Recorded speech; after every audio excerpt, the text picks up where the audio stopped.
একটি ভেক্টরকে কিভাবে দুই বা ততোধিক ভেক্টরে বিভাজন করতে হয় এইটার ডিটেলসে শিখব আমরা, এবং আমরা বেশ কিছু উদাহরণ এই ঘটনার সাহায্যে, ভেক্টর বিভাজনের সাহায্যে ব্যাখ্যা করতে শিখব। সো খুবই ইম্পর্টেন্ট হতে যাচ্ছে আমাদের আজকের ক্লাসটি। ভিডিওটি একদমই না টেনে শুরু থেকে শেষ পর্যন্ত দেখার অনুরোধ থাকলো। প্রিয় শিক্ষার্থী, আমি খন্দকার মোহাম্মদ শাহ আলম ফিজিক্স শিখি চ্যানেলের পক্ষ থেকে সবাইকে আন্তরিক শুভেচ্ছা এবং অভিনন্দন জানিয়ে শুরু করছি আজকের ক্লাস। প্রিয় শিক্ষার্থীরা, আমরা প্রথমেই একটি ভেক্টরকে কিভাবে যে কোনো দিকে বলতে আমরা এখানে আলফা এবং বিটার মান যে কোনো হতে পারে, অর্থাৎ এই আর ভেক্টরটাকে আমরা আলফা এবং বিটা কোণে পরস্পর দুই দিকে, দেখো এখানে এক্স এবং ওয়াই, মানে এই দুটি ভেক্টরে বিভাজন করতে যাচ্ছি। এবং এই বিভাজিত অংশটা কতটুকু হবে, এই আর এর কত অংশ হবে এক্স এবং কত অংশ হবে হচ্ছে ওয়াই, এই কোণের উপর ডিপেন্ড করে এটি আমরা জ্যামিতিকভাবে বের করতে শিখব। এই যে অংশগুলো, এই অংশগুলোকে বলা হয় হচ্ছে উপাংশ, অর্থাৎ মূল ভেক্টরটার একটা উপ অংশ। সো এটাকে জ্যামিতিকভাবে বের করার জন্য আমাদের খুবই সহজ রাস্তা, যেটি তোমাদের যদি আগে থেকে এই ত্রিভুজের সাইন সূত্র জানা থাকে তাহলে খুব সহজেই তুমি এটি বুঝতে পারবে। যাদের জানা নাই তাদের জন্য আমি একটু বলছি। ত্রিভুজের সাইন সূত্র, আমরা আগে ত্রিভুজের কোসাইন সূত্র শিখেছিলাম, এবার আমরা ত্রিভুজের সাইন সূত্রের অ্যাপ্লিকেশন দেখব। দেখো, ত্রিভুজের সাইন সূত্র জানার আগে আমি কোন ত্রিভুজটা নিয়ে কাজ করছি সেটা আগে একটু বুঝি, এবং একটা ত্রিভুজের তিনটা বাহু এবং তিনটা কোণ এটা আমার লাগবে। তো সেটি আমরা একটু বের করার চেষ্টা করি। দেখো, আমি এখানে কি করতে যাচ্ছি, আর ভেক্টরটাকে বিভাজন করে এক্স এবং ওয়াই দুটো অংশে বের করতে যাচ্ছি। তাহলে আমি যদি এই ওয়াই যে ভেক্টরটা, এটাকে যদি প্যারালাল শিফট করে এখানে নিয়ে আসি, তাহলে দেখো এই ত্রিভুজটার মধ্যেই কিন্তু আমরা এই তিনটা ভেক্টরকেই পাচ্ছি। তো এই তিনটা ভেক্টর, এই যে এই ওয়ে বাহুটা বোঝাচ্ছে এক্স ভেক্টরটাকে, এসি ভেক্টরটা বোঝাচ্ছে হচ্ছে ওয়াই ভেক্টরটাকে, এবং ও থেকে সি পর্যন্ত ভেক্টরটা বোঝাচ্ছে হচ্ছে আর ভেক্টরটাকে। সো আমরা এই ত্রিভুজটাকে নিয়েই আমরা কাজ করব, কারণ এটার মধ্যে আমাদের এই তিনটা অংশ আছে। আর এই তিনটা ভেক্টরের পাশাপাশি আমাদের তিনটা কোণ জানা থাকতে হবে, এই ত্রিভুজটার তিনটা কোণ। তো আমরা তো এই কোণটাকে অলরেডি আলফা ধরে নিয়েছিলাম। এই কোণটা যেহেতু বিটা, খেয়াল করো, এটা যদি বিটা কোণ হয় তাহলে আমাদের এই বাহু এবং এই বাহু যেহেতু সমান্তরাল, সো এই কোণ আর এই কোণ কিন্তু হচ্ছে একান্তর কোণ, সমান্তরাল, এবং এই যে ওসি হচ্ছে তাদের ছেদক। সো এই কোণ আর এই কোণ একান্তর কোণ, তার মানে এটা যদি বিটা কোণ হয় তাহলে এই কোণটাও বিটা কোণ। এবার আমাকে বলো এই কোণটা কত হবে, একটু ভেবে চিন্তা বলো এই কোণটা কত হবে। দেখো, একটা ত্রিভুজের তিন কোণের সমষ্টি হচ্ছে 180 ডিগ্রি। এই যে এই কোণ এবং এই কোণ, এই তিনটা কোণের সমষ্টি হচ্ছে 180 ডিগ্রি। তার মধ্যে এইটা আলফা, এটা বিটা, তাহলে এইটা কত, 180 থেকে আলফার বিটা বাদ দিলে যা থাকে তাই। তার মানে এই কোণটা হচ্ছে 180 মাইনাস আলফা প্লাস বিটা। তাহলে দেখো, তিনটা বাহুও পেয়ে গেলাম আমরা, তিনটা কোণও পেয়ে গেলাম। এইবার ত্রিভুজের সাইন সূত্র হচ্ছে যে কোনো একটা বাহুকে তার বিপরীত কোণের সাইন দিয়ে যদি ভাগ করো তাহলে এই অনুপাতগুলো সমান হবে। এটি হচ্ছে ত্রিভুজের সাইন সূত্র। চলো একটু চেক করি। আমাদের প্রথম হচ্ছে ওএ বাহু, যেটা এই ওএ বাহুর বিপরীত কোণ কোনটা, ওই যে ওই পাশে দেখো বিটা কোণ। তার মানে ওএ বাহুকে আমি ভাগ করবো কি দিয়ে, সাইন বিটা দিয়ে। এরপর হচ্ছে এসি বাহুটার বিপরীত কোণ কোনটা, আলফা, এসি কোণের, তাহলে এটা হবে sine alpha, AC divided by sine alpha, equal to হচ্ছে আরেকটা বাহু কোনটা, ওসি। তাহলে ওসিকে ভাগ করবো কোনটা দিয়ে, তার বিপরীত কোণ কোনটা, 180 মাইনাস আলফা প্লাস বিটা। তাহলে ত্রিভুজের যে কোনো একটা বাহুকে তার বিপরীত কোণের সাইন দিয়ে যদি ভাগ করো তাহলে এই অনুপাতটা সমান হয়। এটা হচ্ছে ত্রিভুজের সাইন সূত্র। তো এটা অ্যাপ্লাই করে খুব সহজেই আমি এক্স আর ওয়াইয়ের মান বের করতে পারবো। এখানে দেখো, আমরা এই যে বাহুগুলো, যেগুলো এই বাহুগুলো, এই ও এর পরিবর্তে আমি এখানে এক্স বসালাম, এসির পরিবর্তে ওয়াই বসালাম, এবং ওসির পরিবর্তে আর বসালাম, যেহেতু এই বাহুগুলোকে আমরা এক্স ওয়াই এবং আর দিয়ে রিপ্রেজেন্ট করছি। আর এখানে দেখো, আমরা জানি যে 180 মাইনাস সামথিং, তার মানে এটা যায় হচ্ছে সেকেন্ড কোয়াড্র্যান্টে, এবং সেকেন্ড কোয়াড্র্যান্টে সাইনের ভ্যালু প্লাস, আর এটা 90 ডিগ্রির জোর গুণিতক হওয়ার কারণে এটা সাইনই থাকবে। তোমরা যারা এখনও ত্রিকোণমিতি শেখো নাই, এই জিনিসগুলো ত্রিকোণমিতিতে শিখবে, আমি আর এইদিকে আলোচনায় যাচ্ছি না। সো এটা কী হবে, সাইন আলফা প্লাস বিটা। ত্রিকোণমিতিতে করলে তুমি এই জিনিসটা ক্লিয়ার হয়ে যাবে তোমার। এইবার আমাদের কি দরকার, আমাদের এক্স আর ওয়াই দরকার। তো তুমি জাস্ট এইটাকে যদি অফ করে দাও, তাহলে এইটা ইকুয়াল টু এটা লিখে এখান থেকে তুমি এক্স ক্যালকুলেট করতে পারছো, আর এটাকে যদি অফ করে দাও তাহলে এটা ইকুয়াল টু এটা লিখে এখান থেকে তুমি ওয়াইয়ের মানটা পাচ্ছ। খুব সিম্পল, খুব সিম্পল। নোট করে নাও সবাই, এই জায়গাটা নোট করো। এক্স ইকুয়াল টু এত, ওয়াই ইকুয়াল টু এত। স্যার মনে রাখবো কীভাবে, এত বড় একটা জিনিস তো মনে রাখা মুশকিল। তোমাদেরকে একটু বলি, পরীক্ষাতে এটা সাধারণত ভর্তি পরীক্ষাতে যে কোনো দিকে ভাগ করতে, বিভাজন করতে আসে। সাধারণত আমাদের 90 ডিগ্রি কোণে বা পরস্পর লম্ব দিকে বিভাজনটা বেশি আসে। এই কারণে এই সূত্রটার চেহারা অনেক স্টুডেন্ট দেখেও না, 2 বছর পাশ করে যায়। কিন্তু এটি কিন্তু ভর্তি পরীক্ষার জন্য বা কলেজের অভ্যন্তরীণ পরীক্ষাগুলোতে কিন্তু এই যে কোনো দিকে বিভাজন এটি একটা কমন আইটেম, অনেক কলেজের পরীক্ষাতেই থাকে।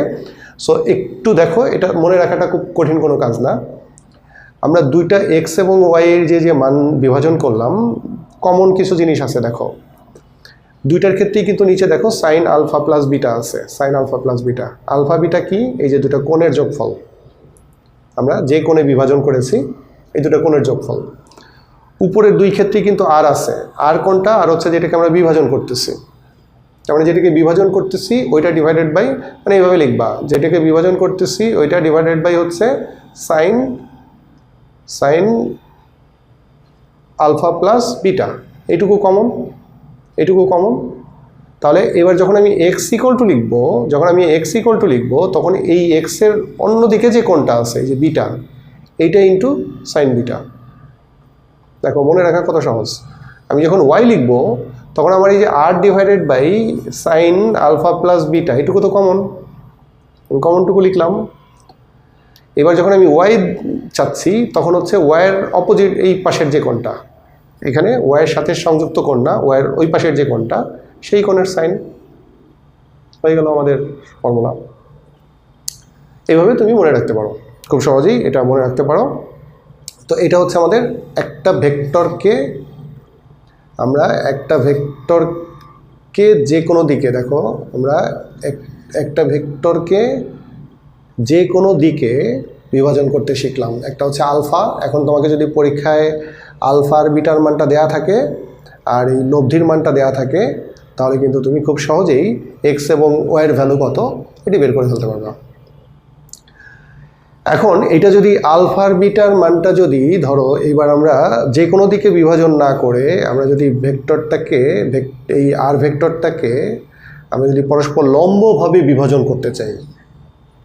পরস্পর লম্বভাবে বিভাজন করা মানে হচ্ছে আমি প্রথম যে অংশটা নিব, এই অংশটা ইচ্ছা মতো নিব, অর্থাৎ আলফার মানটা যে কোনো একটা মান নিব। এটা আমরা যখন অ্যাপ্লাই করব এই বিভাজন প্রক্রিয়াটা, তখন আমাদের যেটা দরকার, মানে গতির দিকে দরকার হয় বা যে অংশটা আমাদের জন্য সুবিধা, এরকম একটি অংশ আমরা প্রথমে ধরে নিব আলফা কোণে।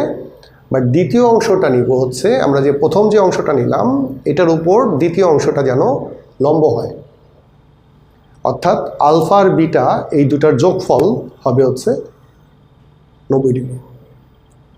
এটা হচ্ছে পরস্পর লম্ব দিকে উপাংশ, পরস্পর লম্ব দিকে বিভাজন বা লম্ব দিকে উপাংশ। এটি তুমি এটা করার জন্য খুব সহজেই ত্রিকোণমিতিক অনুপাত ব্যবহার করে করতে পারো। এটা দেখো, এটা যদি ওয়াই হয় তাহলে এটা ওয়াই হবে। এটা একটা সমকোণী ত্রিভুজ, যে সমকোণী ত্রিভুজের এটা হচ্ছে ভূমি আর এটা হচ্ছে লম্ব।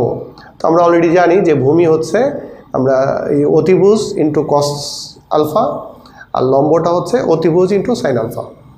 ত্রিকোণমিতিক অনুপাত করো, কজ আলফা ইকুয়াল টু হচ্ছে ভূমি বাই অতিভুজ, আর সাইন আলফা ইকুয়াল টু হচ্ছে লম্ব বাই অতিভুজ। এখান থেকে তুমি মানটা বের করে নাও। তাহলে এইটা আমরা এরপর থেকে সরাসরি অ্যাপ্লাই করব। সরাসরি অ্যাপ্লাই করার ক্ষেত্রে খেয়াল রাখবা যে অতিভুজ যেটা, মানে যেটাকে তুমি বিভাজন করতেছো, এটা অতিভুজ, মানে আমি যেহেতু পরস্পর লম্ব দিকে বিভাজন করব, সেক্ষেত্রে আমার এটি কিন্তু অতিভুজ।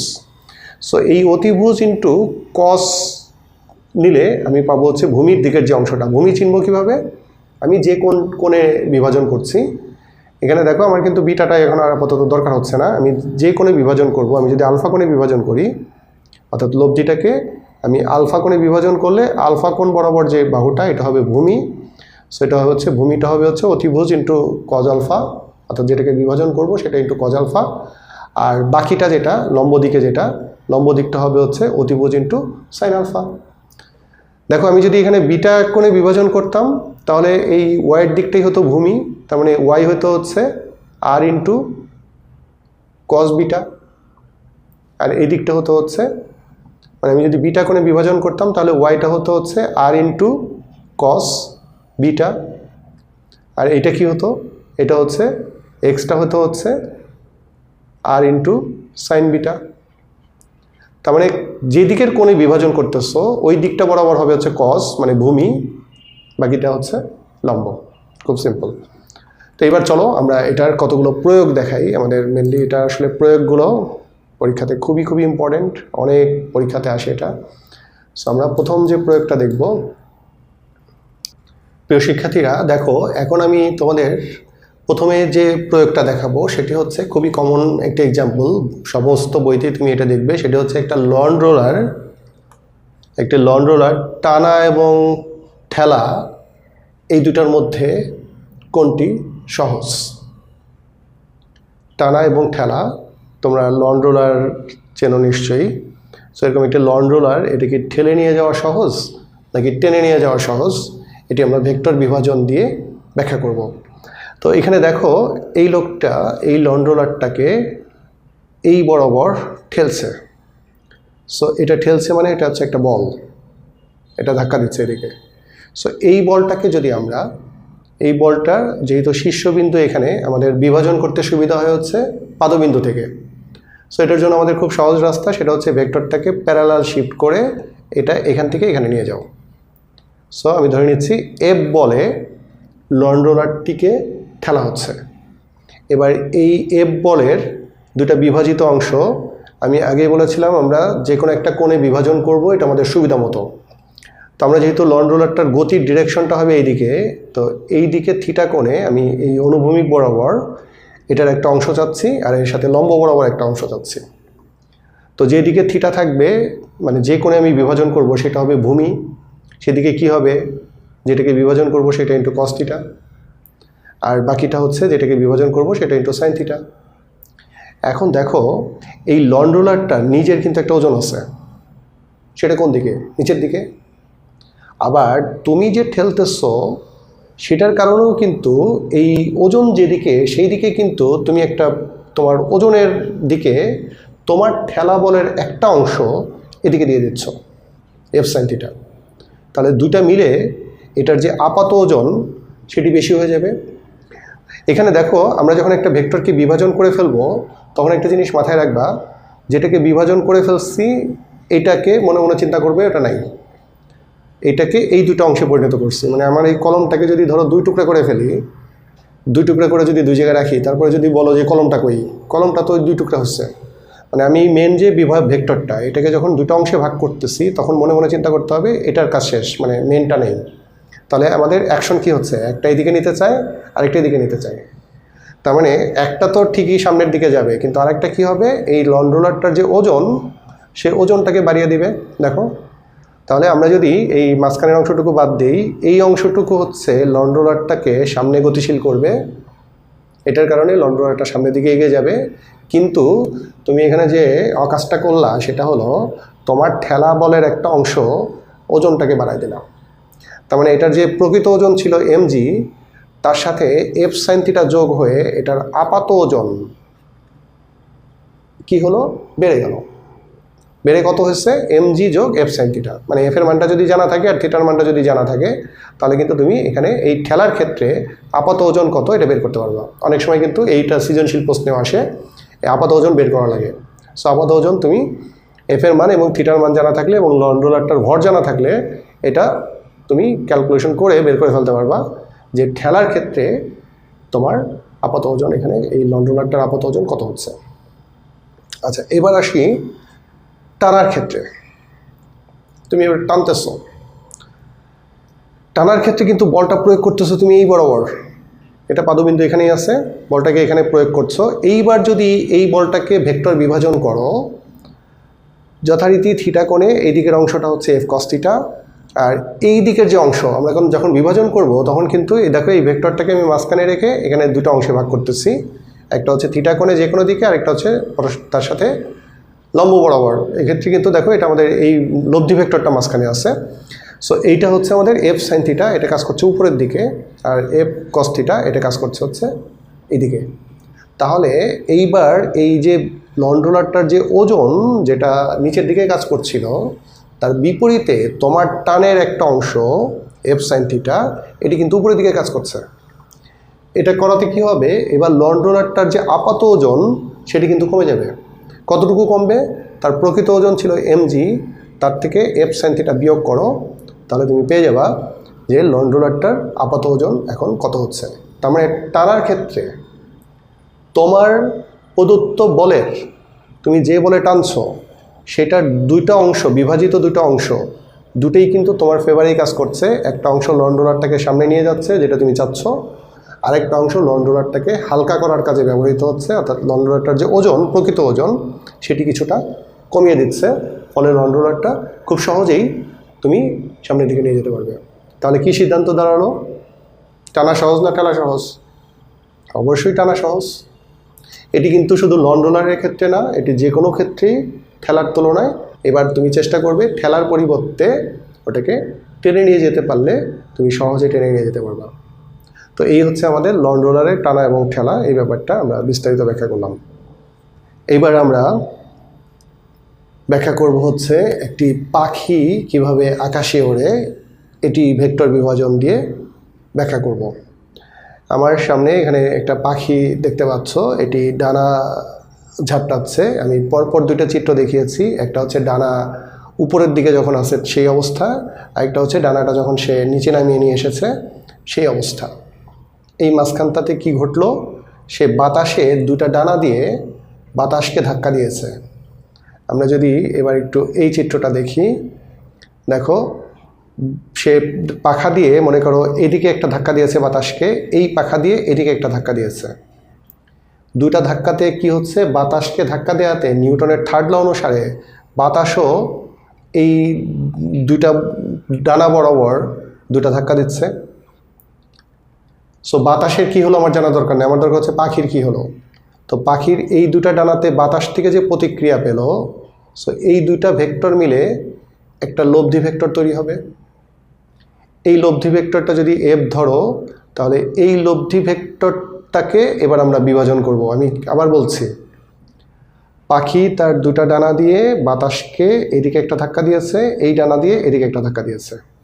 বাতাস কি করেছে, নিউটনের থার্ড ল অনুসারে এই পাখার উপর একটা ধাক্কা দিয়েছে, এই পাখার উপর একটা ধাক্কা দিয়েছে। এই দুইটা মিলে, এই দুইটা পাখা মিলে পাখিটার বডি বরাবর একটা লব্ধি তৈরি হয়েছে। এই লব্ধিটাকে আমরা এখন বিভাজন করব, এবং সেই বিভাজন করলে আলটিমেটলি যেটা দাঁড়াচ্ছে সেটি হচ্ছে, দেখো আমাদের এই লব্ধি বলটাকে যদি আমরা এবার থিটা কোণে বিভাজন করি, এই দিকটা হবে এফ কস থিটা, এই দিকটা হবে এফ সাইন থিটা। পাখিটার যে ওজন সেটি কাজ করছে হচ্ছে নিচের দিকে।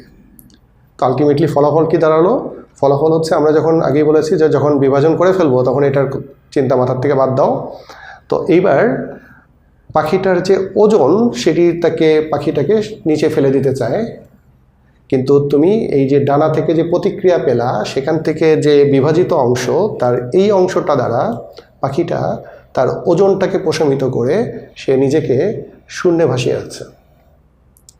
আর এফ কস থিটা অংশ দ্বারা পাখিটা সামনের দিকে এগিয়ে যাচ্ছে। এখন পাখিটা তার এই দুইটা ডানার যে ধাক্কা দিচ্ছে, এটা কম বেশি করে সে লব্ধির মান চেঞ্জ করতে পারবে, সে লব্ধির দিকও চেঞ্জ করতে পারবে, এবং সেটার উপর ডিপেন্ড করে এই বিভাজিত অংশ দুটো কম বেশি হবে। এবং তার উপর ডিপেন্ড করে যদি ধরো এই অংশটা কম হয়ে যায় ওজনের তুলনায়, তাহলে পাখিটা নিচে নামতে থাকবে। আবার যদি এটা বেশি হয় তাহলে ওজনের তুলনায় এটা বেশি হলে পাখিটা উপরের দিকে উঠতে থাকবে। অর্থাৎ সে একই সাথে উপরের দিকে উঠে তারপরে আবার মনে করো সে সামনের দিকে এগিয়ে যাচ্ছে। আবার যদি এই অংশটা বেশি দরকার হয় তাহলে থিটার মানটা সে কমাবে। এই যে পাখির দুটা ডানার উপর যে চাপ দিচ্ছে সেটা দিয়ে লব্ধির দিক চেঞ্জ করে ফেলতে পারলে থিটার মান চেঞ্জ হয়ে যাবে। সেটা যদি কমাতে পারে তাহলে কসের ভ্যালুটা বেশি হবে, সে দ্রুত সামনের দিকে এগিয়ে যাবে। পাখিটাকে যখন মানে খুব দ্রুত যাওয়ার দরকার হয় তখন সে এই কাজটা করে সে সামনের দিকে খুব দ্রুত আগে যেতে পারবে। সো এইভাবে দেখো পাখিটা সে নিজের উপরে এবং নিচে ওঠানামার ব্যাপারটা নিয়ন্ত্রণ করতে পারছে এবং একই সাথে সামনের দিকে এগিয়ে যাওয়ার যে ব্যাপারটা এটাও নিয়ন্ত্রণ করতে পারছে পাখির দুটো ডানা, এই দুটো ডানা দিয়ে বাতাসে চাপ দিয়ে কম বেশি করে। এই কাজটা তুমি আমি করতে পারছি না কেন? কারণ তুমি আমি ধরো হাতে যদি ডানা বেঁধে বাতাসে চাপ দেই, বাতাস থেকে যে প্রতিক্রিয়া বলটা পাবো এটা তোমার আমার ওজনটাকে শূন্যে ভাসিয়ে রাখার জন্য এনাফ না। এখান থেকে লব্ধি থেকে যে প্রতিক্রিয়াটা পাবো সেটি যেহেতু তোমার আমার ওজনকে প্রশমিত করার মতো যথেষ্ট পরিমাণ প্রতিক্রিয়া আমরা তৈরি করতে পারবো না বাতাসে চাপ দিয়ে, এই কারণে পাখির মতো তুমি আমি ডানা বানিয়ে শূন্যে উঠতে পারবো না। পাখির সুবিধা হচ্ছে তার বডির তুলনায় ডানাগুলো বেশ শক্ত সমর্থ, তারা বাতাস থেকে যথেষ্ট পরিমাণ প্রতিক্রিয়া তৈরি করতে পারছে এবং সেই প্রতিক্রিয়ার একটা অংশ দিয়ে ঠিকই তার নিজের যে ওজন সেটাকে সে শূন্যে ভাসিয়ে রাখতে পারছে এবং আরেকটা অংশ দিয়ে সামনের দিকে এগিয়ে যেতে পারছে। আশা করি ব্যাপারটা বুঝতে পেরেছ। আমরা পরের যে ব্যাখ্যাটা দিব সেটা হচ্ছে একটি নৌকার গুণ টানা ভেক্টর বিভাজনের সাহায্যে ব্যাখ্যা করব। একটা নৌকা গুণ টানা ব্যাপারটা কি? গুণ টানার সাথে তোমরা অনেকে আসলে পরিচিত না। গুণ টানা ব্যাপারটা হচ্ছে একটা নৌকার মাথায় একটা রশি বেঁধে নদীর ওই পার থেকে কেউ একজন এই নৌকাটাকে এই বরাবর টানবে।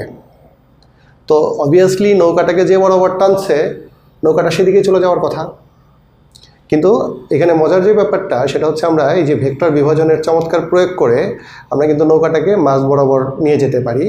তার জন্য যেটা করতে হবে দেখো, এই যে লব্ধি বল যেটা মানে যে বলে তুমি টানতেছ এইটাকে যদি থিটা কোণে বিভাজন করো, তো যেদিকে থিটা ওই দিকটা হচ্ছে ভূমি, তার মানে এফ ইন্টু কস থিটা হচ্ছে এদিকে, আর এই দিকটা হবে হচ্ছে F into sine theta.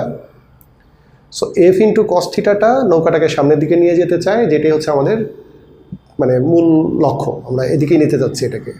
But ঝামেলা বাঁধাচ্ছে হচ্ছে এফ কস থিটা কী করতে চাই, এটা আবার এদিকে নিতে চাই, এটা আমরা চাচ্ছি না। সো এইটা ঠেকানোর জন্য মাঝিকে যে কাজটা করতে হবে, এখানে আমি মাঝি দেখাচ্ছি না, এখানে মাঝির কাজ হচ্ছে এই দুটো বৈঠা দিয়ে এই যে অংশটা এটাকে ক্যান্সেল করা। এটা যদি সে করতে পারে তাহলে দেখো এমনি আমরা যখন বিভাজন করব তখন তো লব্ধিটা চিন্তা করতে হবে নাই। বৈঠা দিয়ে যদি এটাকে প্রশমিত করা যায় দেন একমাত্র কার্যকর বল থাকতেছে হচ্ছে সামনের দিকে নিয়ে যাওয়ার যে বল এফ কস থিটা এটা, এবং তখন এই অংশটা দ্বারা নৌকাটা মাঝখান বরাবর নদীর মাঝখান বরাবর দেখো সুন্দর করে সামনের দিকে এগিয়ে যাচ্ছে। তাহলে পয়েন্ট কি? পয়েন্ট হচ্ছে এখানে যে মানে যে বলটা দিয়ে তুমি টানতেছো বা যে টানতেছে এটাকে বলে গুণ টানা, এইটাকে দুটা বিভাজন করে একটা অংশকে বৈঠা দ্বারা প্রশমিত করে এখানে তোমার কার্যকর বল হিসেবে আমরা শুধুমাত্র এফ কস থিটা যে অংশটা এই অংশটা যদি রাখতে পারি তাহলেই নৌকাটা সামনের দিকে এগিয়ে যেতে পারবে। এই কাজটাই করা হয় নৌকার গুণ টানার ক্ষেত্রে, যদিও এই দৃশ্যটা এখন আর খুব বেশি দেখা যায় না, কারণ প্রত্যেক নৌকায় এখন ইঞ্জিন আছে। এটা আমাদের এরকম যান্ত্রিক প্রক্রিয়ায় কাউকে টেনে নিয়ে যাওয়ার এখন আর প্রয়োজন হয় না। আচ্ছা, এবার দেখো আমরা আমাদের পায়ে হাঁটা, আমরা কীভাবে হেঁটে এক জায়গা থেকে আরেক জায়গায় সামনে যাই, এই ব্যাপারটা ভেক্টর বিভাজনের সাহায্যে আমরা ব্যাখ্যা করব। তো এটার জন্য প্রথমত দেখো তুমি যখন কি করতেছো, এখানে স্টেপগুলো খেয়াল করো। তুমি প্রথমে পা দিয়ে তোমার পায়ের এই হাতটাকে আমি পায়ের হিসেবে এক্সাম্পল দিচ্ছি, তুমি যখন হাঁটো তখন দেখবা গোড়ালিটা উপরের দিকে তুলে দিয়ে পায়ের পাতা দিয়ে মাটিতে চাপ দিচ্ছ। সো তুমি যখন মাটিতে চাপ দিচ্ছ মাটিও নিউটনের থার্ড ল অনুসারে তোমার উপর একটা প্রতিক্রিয়া দিচ্ছে। তাহলে এই যে দুটা পায়ের সাহায্যে তুমি যখন মাটিতে চাপ দিয়ে সেখান থেকে একটা প্রতিক্রিয়া নিচ্ছ, সেই প্রতিক্রিয়া বলটাকে আমরা যদি দুইটা অংশে বিভাজন করি থিটা কোণে, ধরো এদিকের অংশটা হচ্ছে আর কস থিটা আর এদিকের অংশটা হচ্ছে আর সাইন থিটা, সেই ঘুরে ফিরে কাহিনী কিন্তু একটা ভেক্টর বানাবো, আমরা তাকে বিভাজন করব, সেটি কোথায় কোথায় কাজ করছে সেটা দেখব। সো এই প্রতিক্রিয়া বলের এই থিটা কোণে যে অংশটা এই আর কস থিটা এটি তোমাকে সামনের দিকে এগিয়ে নিয়ে যাচ্ছে, আর আর সাইন থিটার কাজ হচ্ছে তোমার যে ওজন, এই ওজনটাকে আমি যখন এক জায়গা থেকে আরেক জায়গায় যাবো প্রথমে কিন্তু আমাকে উপরের দিকে তুলে তারপরে সামনে যেতে হচ্ছে। অর্থাৎ আর সাইন থিটা যেটা এটা তোমাকে উপরে তোলার কাজ করছে বা তোমাকে তোমার ওজনটাকে প্রশমিত করছে। সো তুমি ওজনটাকে প্রশমিত করে তুমি এই যে মাটিতে চাপ দিয়ে যে প্রতিক্রিয়া পাচ্ছ তার একটা অংশ দিয়ে তুমি নিজেকে তুলে সামনের দিকে এগিয়ে নিয়ে যাচ্ছ। এই যে আর cos θ যেটা, এটা তোমাকে সামনের দিকে নিয়ে যাচ্ছে। সোজা কথা, আর cos θ তোমাকে সামনের দিকে এগিয়ে নিয়ে যাচ্ছে, আর sin θ তোমার ওজনটাকে প্রশমিত করছে। বা ওজনের চেয়ে যদি এটা বেশি সৃষ্টি করা যায় তাহলে তুমি কিছুটা উপরে উঠে যাচ্ছ, উপরে উঠে তারপরে আগাচ্ছ। ঠিক আছে? তাহলে এখানে দেখো এই দুটো অংশ সাহায্যে আমরা আমাদের যে পায়ে হাঁটার যে ব্যাপারটা সেটি চমৎকারভাবে ব্যাখ্যা করতে পারছি। এখন যদি এই রাস্তাটা বালুর রাস্তা হয় বা কাদার রাস্তা হয় তখন কি হয়, তুমি যেখানে ধাক্কাটা মানে চাপটা দিচ্ছ সেখানে দেখবা কাদা হলে কাদাগুলো সরে যাচ্ছে। তুমি কাদার রাস্তায় যখন চাপ দিচ্ছ তখন কাদাগুলো সরে গেলে এই যে তুমি যে তোমার প্রয়োগকৃত বল, সেই বলটা কিন্তু স্ক্যাটার্ড হয়ে যাচ্ছে চারদিকে, সেখান থেকে প্রতিক্রিয়াটা পরিপূর্ণভাবে আসছে না। তুমি যতটুকু বল প্রয়োগ করেছিলা তার একটা অংশ মাত্র প্রতিক্রিয়া হিসেবে আছে, যেটা থেকে আবার বিভাজিত যে দুটো অংশ সেটা যদি তোমার ওজনকে প্রশমিত করার জন্য যথেষ্ট না হয় সেক্ষেত্রে কিন্তু কাদার রাস্তায় তুমি সামনে এগিয়ে যাওয়াটা আমাদের জন্য কঠিন হয়ে যায়। একই কথা প্রযোজ্য বালুর রাস্তার ক্ষেত্রেও। বালুতে বল প্রয়োগ করলেও বালুগুলো যেহেতু সরে যায় সেক্ষেত্রে তোমার বলটা স্ক্যাটার হয়ে যাচ্ছে, চারদিকে ছড়ায় ছিটে যাচ্ছে, তুমি বালু থেকে প্রতিক্রিয়াটা পুরোটা পাচ্ছ না। যেটুকু বল তুমি প্রয়োগ করেছিলা একটা অংশ পাচ্ছ, সেটার দুটো বিভাজিত অংশ, একটা তোমার ওজনকে প্রশমিত করার কাজ করছে, আরেকটা অংশ তোমাকে সামনের দিকে এগিয়ে নিয়ে যাচ্ছে। সো এই হচ্ছে বিষয়। আমরা পায়ে হাঁটার ব্যাপারটা ব্যাখ্যা করলাম। শিক্ষার্থীরা, এখন আমরা ভেক্টর বিভাজনের উপর খুব চমৎকার একটি গাণিতিক সমস্যা সলভ করব। দেখো এখানে চিত্রে দেখতে পাচ্ছ তোমরা একটি 2 কেজি ভরের একটি বস্তুকে দুটি সুতার সাহায্যে বা রশির সাহায্যে ঝুলিয়ে দেওয়া হয়েছে একটা দৃঢ় অবলম্বন থেকে, এবং রশিটা আছে হচ্ছে 45 ডিগ্রি কোণে। এই যে অনুভূমিক যে ডিরেকশন তার সাথে 45 ডিগ্রি কোণে দুটা রশি 45 ডিগ্রি কোণে আছে। তো এই দুটা রশির যে সুতার টান, এই টান থেকে সৃষ্ট যে লব্ধি বল সেটি এই 2 কেজি ভরের বস্তুটাকে ভারসাম্য অবস্থায় ঝুলিয়ে রেখেছে। আমাদের বের করতে হবে এই প্রত্যেকটা রশির যে সুতার টান T1 এবং T2 এদের মান কত, এটা বের করতে হবে। তো দেখো এটা ভেক্টর বিভাজনের সাহায্যে খুব সহজেই এই ম্যাথটা সলভ করা যাবে। তোমরা যারা নিজেরা করতে আগ্রহী তারা এই ভিডিওটা পজ দিয়ে একটু নিজেরা ট্রাই করো, করে না পারলে আমি এটা তোমাদের সলভ করে দিচ্ছি। এটি তোমরা নিজের আগে ট্রাই করো, পারো কিনা। ওকে, দেখো যদি না পেরে থাকো তাহলে আমি সলভ করে দিচ্ছি এটা। দেখো আমরা এখানে যেহেতু দুইটা অজানা রাশি T1 আর T2, তো আমাদেরকে এখানে সমীকরণ তৈরি করতে হবে। T1 আর T2 এর মধ্যে প্রথমে একটা রিলেশন তৈরি করতে হবে, সেটাকে আবার ব্যবহার করে পরের আরেকটা ইকুয়েশন থেকে আমাদের এই দুটার মান বের করার চেষ্টা করতে হবে। তো এটার জন্য তোমরা যে কাজটা করতে পারো সেটি হচ্ছে, যেহেতু এই বস্তুটি এখানে ভারসাম্য অবস্থায় আছে, সুতরাং ওয়াই ডিরেকশনেও তার লব্ধি বল 0 এবং এক্স ডিরেকশনেও তার লব্ধি বল 0। এই এক্স ডিরেকশনে এবং ওয়াই ডিরেকশনে আমাদের টোটাল লব্ধি বল 0, যেহেতু ভারসাম্য অবস্থায় আছে।